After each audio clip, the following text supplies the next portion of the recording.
What's going on YouTube? Critic Granola here with the review of Ayn Rand Anthem. Ayn Rand is an author that has other fictional works such as Fountainhead, and she is also known for her, what she would call her masterpiece as Ayn Rand's Atlas Shrugged. Now this book is a monstrosity.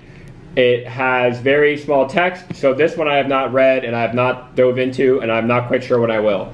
But Ayn Rand's Anthem, very short book. You can find it online, ebook for free. I'll include a link in the description. It's 100 pages. I read this in about 3.5 hours. There's also an audiobook on YouTube, which I'll also include in the description as well. So let's get down to it. I love this book.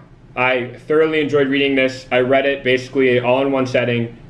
It was awesome. Now, here's what I'm going to say. Ayn Rand has a philosophy that she came up with herself, and it is known as objectivism. BigGranola is not going to comment on the philosophy of objectivism. If you're interested in learning about it, I'll include another link in the description for that. But one thing that Ayn Rand did super well is she portrayed her philosophy of objectivism in this book. And that is one of the reasons why I love it so much. That is one of the reasons why Mr. Granola taught it to his 10th grade sophomore English class. And I think they enjoyed it as well.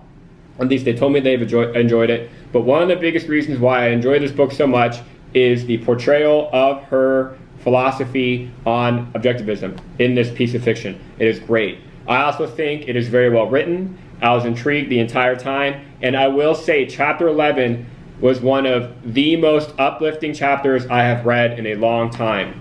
So I really enjoyed it. Now, 2 takeaways that I took from this book. After reading this book, I kind of gathered a feeling of pride in knowing that I am a human being. I have my own free will.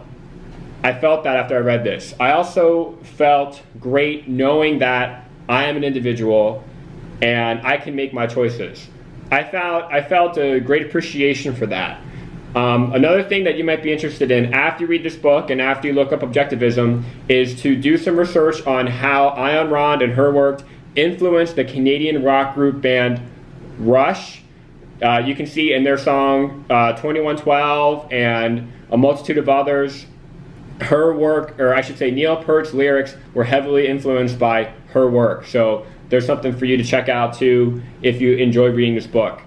Thank you for watching. If you've enjoyed, please like and subscribe and share, and you'll be hearing more from Critic Granola soon. Thank you. Out.